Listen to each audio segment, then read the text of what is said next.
وہ خونی عقاب، اس نے میری باجی پر حملہ کیا تھا، یہ کہہ کر راجہ رونے لگا۔ یا اللہ! مولوی نیاز الدین نے ٹھنڈا سانس بھرا۔ لگتا ہے کہ تو نے کوئی بھیانک خواب دیکھا ہے۔ روتے نہیں بیٹا، یہ تیرے ہاتھ میں کیا ہے؟ بابا، یہ زنجیر میری باجی کی نشانی ہے، یہ مجھے اس جگہ سے ملی تھی جہاں… راجہ نے سسکیاں لیتے ہوئے تفصیل بیان کر دی۔ اسے پھینک دے بیٹا، مولوی نیاز الدین نے زنجیر کا جائزہ لیتے ہوئے کہا۔ تو اسی کی وجہ سے ڈر گیا ہے، ویسے بھی یہ روڈ کوڈ کی معلوم ہوتی ہے۔ نہیں بابا، میں زنجیر کو نہیں پھینکوں گا، یہ کہتے ہوئے راجہ نے زنجیر کو اپنے دائیں بازو سے باندھ لیا۔ مجھے کہیں سے میری باجی لا دو بابا، راجہ ضد کرنے لگا۔ نجمہ بھی تیری ہی طرح ضد کرتی تھی کہ میں کہیں سے اس کے بھائی جان کو لا دوں۔ بوڑھے نیاز الدین کی آواز بھرا گئی۔ اے اللہ، مجھے یوں محسوس ہوتا ہے کہ میرے کمال الدین کو تو نے واپس کر دیا ہے۔ راجہ ایک ٹک بوڑھے کو دیکھے جا رہا تھا جو اب کہہ رہا تھا، تجھے اپنی بہن چاہیے بیٹا؟ ہاں بابا، مجھے اپنی بہن چاہیے، راجہ نے تیزی سے اقرار میں سر ہلایا۔ اور میری بیٹی نجمہ کو اپنا بھائی جان چاہیے، نیاز الدین نے بتایا۔ میری بیٹی نجمہ کراچی میں اپنی خالہ کے پاس رہتی ہے، تجھ سے وہ بس 2 سال چھوٹی ہوگی۔ جس طرح تو ضد کرتا ہے وہ بھی یہی ضد کرتی تھی کہ اسے اس کا بھائی جان چاہیے۔ نیاز الدین کی آنکھوں میں آنسو آ گئے اور وہ بھرائی ہوئی آواز میں کہنے لگا، تیری ہی عمر کا بیٹا تھا میرا، کچھ تجھ سے اس کی شکل بھی ملتی ہے۔ کمال نام تھا اس بے وفا کا جو ہمیں اکیلا چھوڑ گیا۔ اسی کے غم میں اس کی ماں مر گئی۔ اس منحوس دن کو میں کبھی نہیں بھول سکتا جب کمال کو ایک ٹرک نے کچل دیا تھا۔ نجمہ اور کمال کو یہاں سے گھمانے میں کراچی لے گیا تھا۔ وہاں ہم کلفٹن کی سیر کر کے واپس آ رہے تھے کہ ایک ٹرک نے میرے کمال کو کچل دیا۔ میری نجمہ اکیلی رہ گئی۔ بعد میں وہ ٹرک پکڑا گیا مگر اس کا ڈرائیور فرار ہو گیا۔ آج تک اس کے قاتل ڈرائیور کا سراغ نہیں مل سکا۔ نیاز الدین سے یہ سب کچھ سن کر راجہ کے معصوم چہرے پر رنج کے سائے پھیل گئے۔ تجھے بہن چاہیے اور میری نجمہ کو بھائی، نیاز الدین نے پھر کہنا شروع کیا۔ تو میرا کمال الدین ہے راجہ، اپنی بہن نجمہ کے پاس کراچی چلا جا، تجھے تیری بہن اور میری بیٹی کو اس کا بھائی مل جائے گا۔ میں خدا کے حضور دعا کروں گا کہ وہ تجھے صبر عطا کرے۔ مجھے یقین ہے کہ میری ہی طرح نجمہ کو بھی تیرے وجود میں اپنے مرحوم بھائی کی جھلک نظر آئے گی۔ بول، اپنی بہن کے پاس کراچی جائے گا تو؟ نیاز الدین نے متوقع نظروں سے راجہ کی طرف دیکھا۔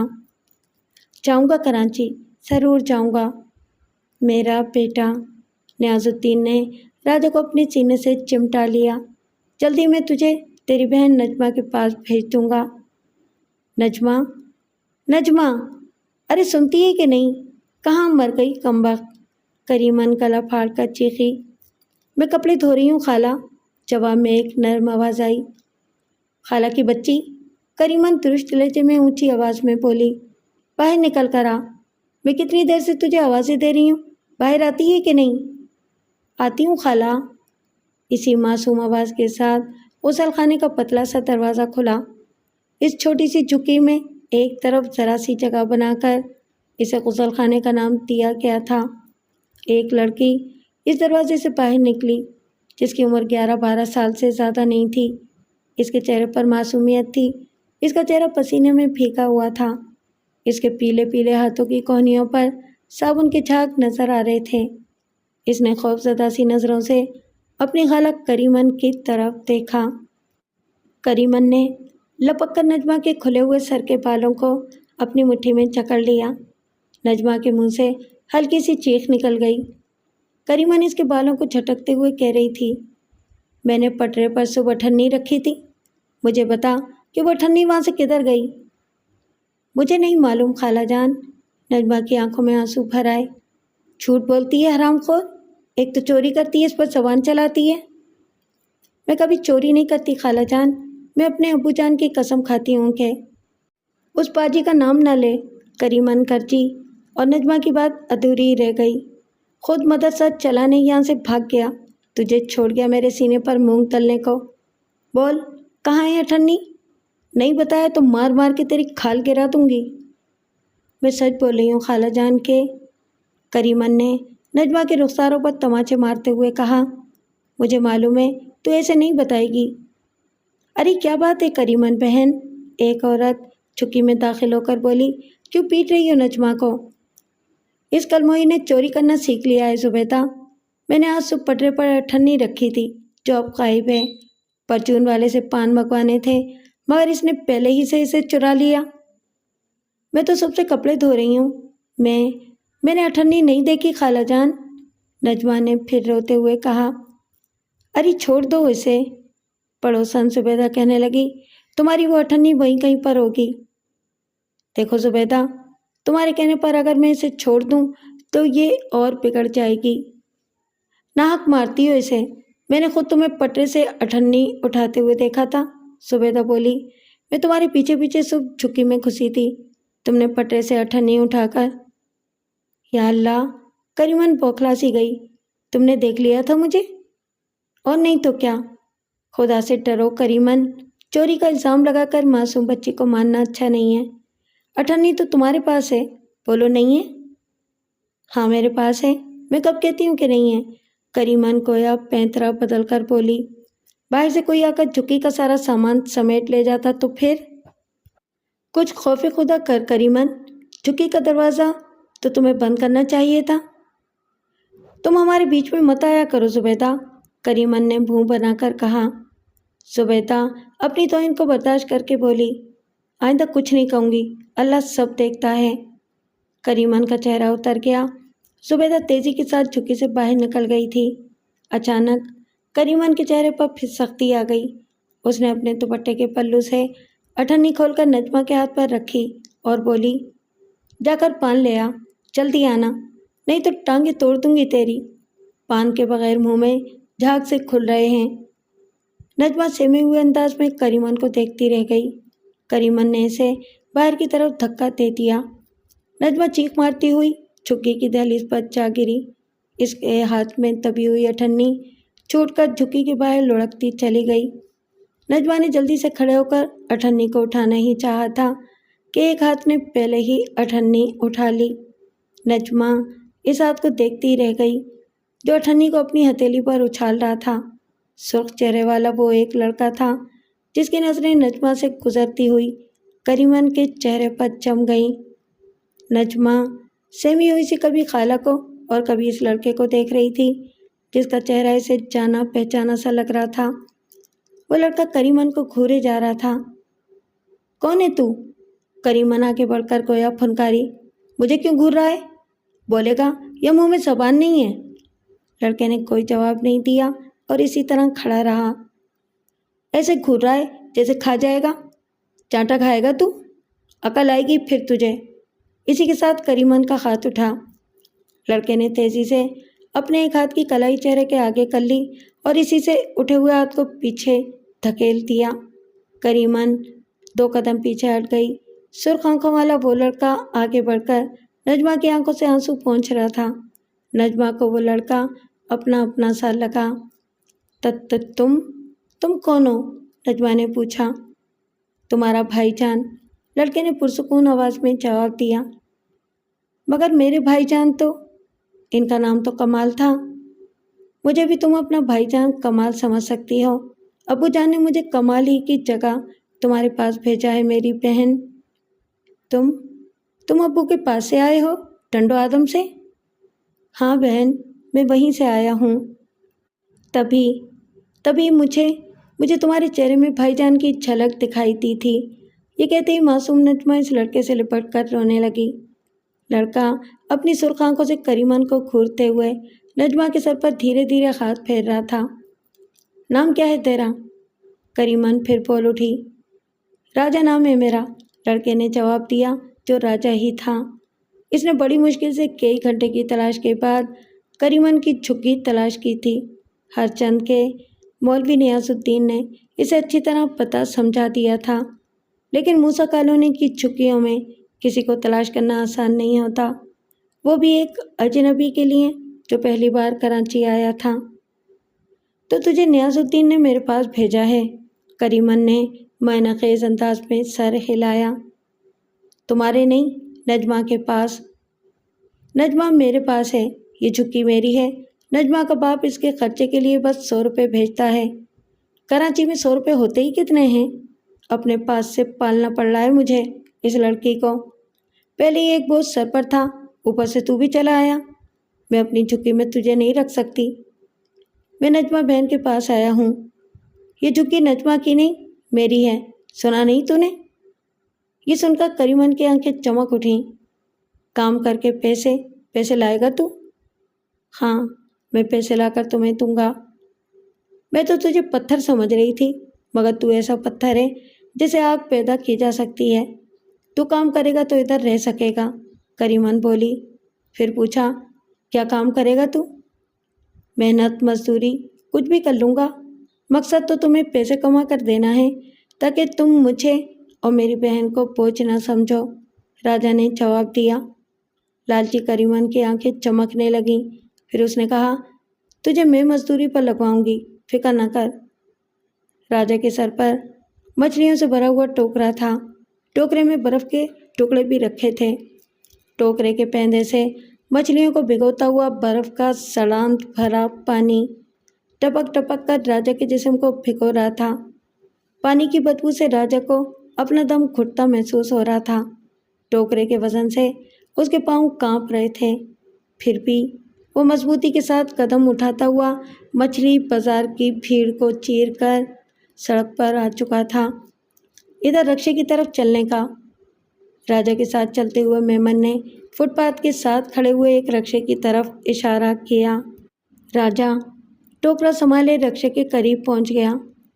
مچھلیوں کے مالک نے اس کے سر سے ٹوکرا اتروایا، پھر اس نے راجو کی مدد سے ٹوکرے کو رکشے کی سیٹ کے نیچے پھنساتے ہوئے راجا کو 2 روپے کا نوٹ تھما دیا۔ رکشے والے سے وہ پہلے ہی کرایہ طے کر چکا تھا۔ راجا نے اپنے بالوں سے مچھلی کا گندا پانی چھٹکتے ہوئے 2 روپے کا نوٹ تھام لیا، پھر اس کے قدم واپس مچھلی بازار کی طرف مڑ گئے۔ یہ موسیٰ کالونی ہی کا مچھلی بازار تھا جو تقریباً 2000 گز کے پلاٹ پر تھا۔ مچھلی بازار کے اطراف میں جھگیوں کے بعد بڑے بڑے مکانات بھی بنے ہوئے تھے۔ وہیں سے ایک سڑک کریم آباد کی طرف آتی تھی۔ مچھلی بازار ہی کی ایک جانب چھوٹی سی ایک دیوار بنی ہوئی تھی۔ یہ دیوار بازار کی بھیڑ بھاڑ سے ذرا الگ ہٹ کر تھی۔ راجا اس پر پیر لٹکا کر بیٹھ گیا۔ اس کا ارادہ کچھ دیر آرام کرنے کا تھا، کیونکہ وہ بوجھ ڈھوتے ڈھوتے خاصا تھک گیا تھا۔ اس نے اب تک کمائے ہوئے سارے ہی نوٹ اپنی انٹی میں اڑس رکھے تھے۔ راجا اپنی انٹی سے نوٹ نکال کر گننے لگا۔ وہ پورے 21 روپے تھے۔ نوٹ گن کر اسے عجیب سی خوشی محسوس ہوئی۔ نوٹوں کو وہ دوبارہ انٹی میں اڑسنے والا تھا کہ 3-4 آوارہ گرد سے لڑکے اس کی طرف تیزی سے بڑھے۔ انہی میں سے ایک لڑکے نے راجا کے نوٹوں والے ہاتھ کی کلائی پکڑ لی۔ یہ نوٹ اپن کو دے سالے، لڑکے نے راجا کو مخاطب کیا۔ محنت کر کے یہ روپے میں نے کمائے ہیں، میں تمہیں ہرگز نہیں دوں گا، راجا نے جواب دیا۔ اپن لوگ کو نہیں جانتا تو؟ اپن ادھر تیرے جیسے لڑکا لوگ سے روز کمیشن لیتا ہے، لڑکا اکڑ کر بولا۔ کیسا کمیشن؟ راجا نے پوچھا۔ ادھر مچھلی ڈھونے کا دھندا کرنے والا کمیشن، لڑکے نے بتایا۔ میں تو تمہیں کمیشن نہیں دوں گا، راجا نے سخت لہجے میں کہا۔ تمہیں پیسے چاہیے تو میری طرح مچھلی ڈھونا شروع کر دے۔ سالا پیسہ کمانے کی عقل دیتا ہے، وہ لڑکا ہنس کر اپنے ساتھیوں سے کہنے لگا۔ سالے کا دل مار کھانے کو چاہتا ہے۔ میرا ہاتھ چھوڑو، راجا نے اپنے نوٹوں کی بند مٹھی والا ہاتھ جھٹکا دے کر چھڑا لیا۔ مارو سالے کو، ان لڑکوں میں سے ایک چیخا۔ پھر وہ چاروں راجا پر لاتیں اور گھوسے برسانے لگے۔ راجا پٹتے ہوئے کرانے لگا۔ وہ دیوار سے لڑک کر دوسری طرف جا گرا۔ چاروں لڑکوں نے اس کے اوپر چھلانگ لگا دی۔ وہ راجا کو بری طرح مار رہے تھے، مگر راجا اپنی بند مٹھی کو نہیں کھول رہا تھا۔ اس کی ناک سے خون بہنے لگا۔ وہ بس پٹتا جا رہا تھا۔ اے لڑکو، چھوڑو اسے، ایک مردانہ آواز گونجی۔ کئی افراد دیوار پھاند کر راجا کی مدد کو آ گئے تھے۔ وہ سبھی مچھلی بازار میں دکان لگانے والے تھے۔